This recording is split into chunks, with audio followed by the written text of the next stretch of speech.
on collaborait ensemble avant. Donc comme la crise est venue, ça a partagé. L'autre se dit que ouais, je suis de Monatini, l'autre se dit je suis de Monatini, donc chacun chez soi. Ce n'est plus comme avant. Chacun a peur. Donc ça fait qu'on ne dure plus en brousse. Vraiment, chacun se méfiait ici. Guéret, ça dit il y a des codes. On ne doit pas s'approcher aux étrangers. Les étrangers aussi, eux aussi se méfiaient. C'est parce que le comité d'alerte précoce n'existait pas au préalable qu'il y avait tout ça. Mais depuis le comité d'alerte précoce s'est installé, dès qu'il y a un petit problème qui s'annonce net, le comité est là pour anticiper.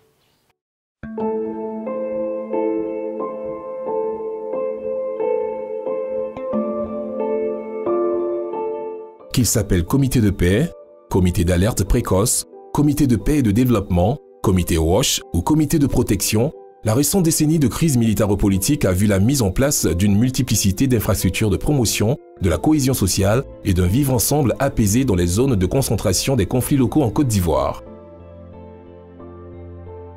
Dans l'ouest montagneux, région particulièrement affectée par la crise, la majorité de ces infrastructures ont toutes quasiment été mises en place par des ONG internationales, rarement par des ONG locales, mais presque jamais par les communautés elles-mêmes. Il n'y avait plus de structure pour soutenir les populations.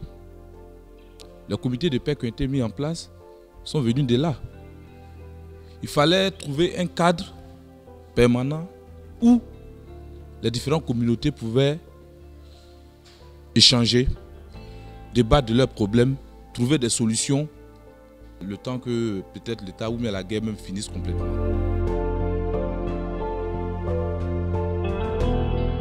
En effet, dans de nombreuses localités de la région, le risque d'exacerbation des tensions de cohabitation entre communautés s'est accentué par l'affaiblissement ou l'absence de l'autorité, qu'elle soit coutumière ou étatique. Ces situations rendaient impérieux le besoin de ces structures ad hoc de prévention et gestion des conflits. Ce d'autant plus qu'avec le déplacement des populations, les transactions frauduleuses autour de la terre avaient pris de l'ampleur. Pire, plus la crise militaro-politique a duré dans le temps, plus les sources et objets de tension se sont multipliés et renforcés, une crise profonde de confiance s'étant installée entre communautés. Entre-temps, par contre, avec la graduelle normalisation du contexte sociopolitique, le passage de la situation d'urgence humanitaire à un contexte de relèvement précoce ou de développement a engagé les promoteurs de ces mécanismes à revisiter leurs engagements les concernant. Dans bien des cas, les projets de cohésion sociale et de réhabilitation communautaire dans le cadre desquels ces mécanismes ont été mis en place sont arrivés à leur terme. Pour nombre de ces communautés, la question de leur pérennisation se posa alors avec acuité. Comment survivre au départ des promoteurs et se réinventer pour rester pertinent?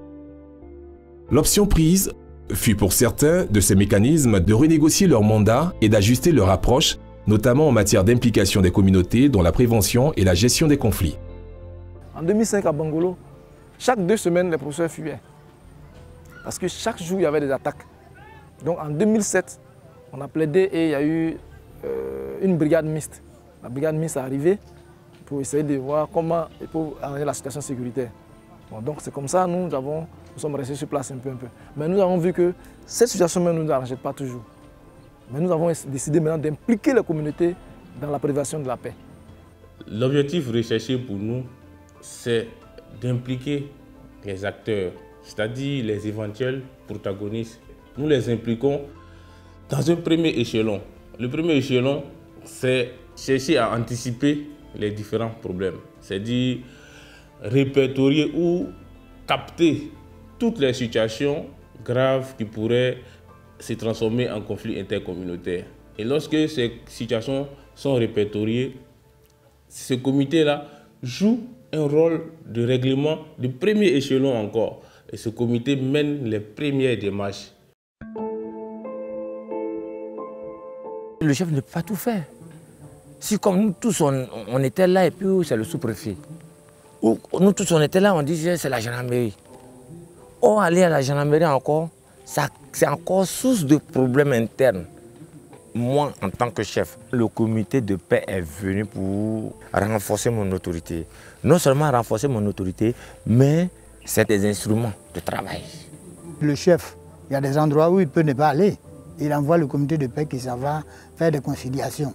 Et ça, quand ça ne va pas, ils font des réconciliations. Ça permet au chef de village d'avoir une tâche allégée.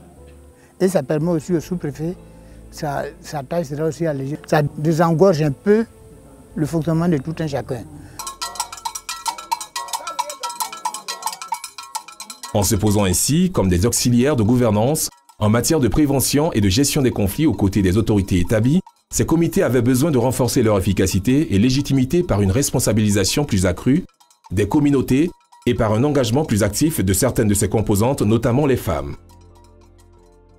Il fallait imposer à la population un autre mode de vie qui consiste à insérer les femmes dans les prises de décision.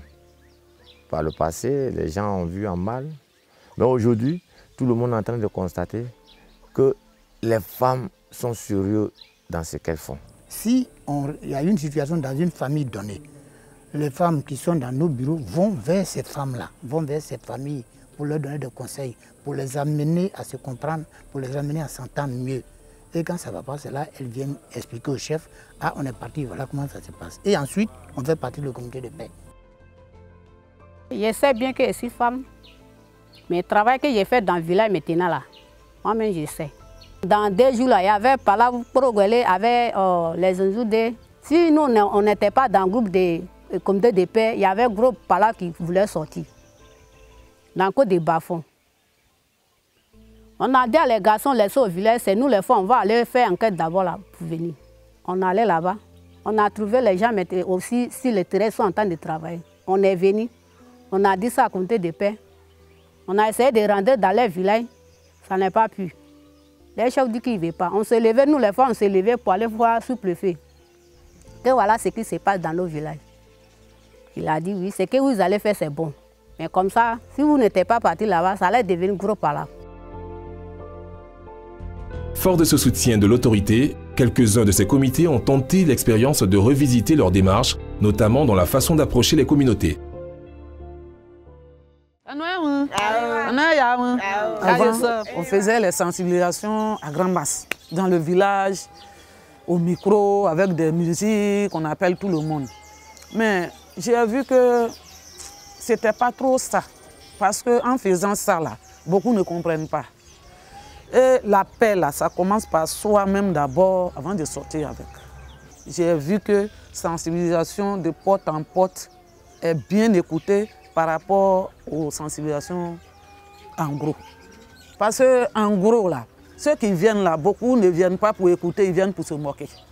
Or, quand tu prends l'attention de 2 personnes pour les faire asseoir, pour dire « Ah, voilà, voilà, voilà, voilà », ils prennent leur temps pour t'écouter. Condition essentielle à la survie de ces communautés, le sens élevé du bien commun et de l'intérêt général ont été pour beaucoup la trame globale de leur réinvention. Plus que la représentation ethnique qui a été au départ de leur constitution, l'engagement citoyen semble aujourd'hui le critère déterminant de l'efficacité et de la durabilité de ces comités. Avant, c'est pour se lever seulement matin pour aller au champ. On ne remet pas les choses. Mais maintenant, là, tu te lèves matin, tu vas voir au village d'abord. Et c'est la nuit, il n'y avait pas palabre. Et c'est matin, il n'y a pas palabre. Tu finis de faire ça et puis tu rentres au champ. Et c'est que je ne gagne pas dedans, mais ce que j'ai fait là, c'est bon par rapport à l'argent. Tu peux avoir l'argent, je dis beaucoup, et puis il n'y a pas d'entente dans le village. L'argent là, ça ne donne rien.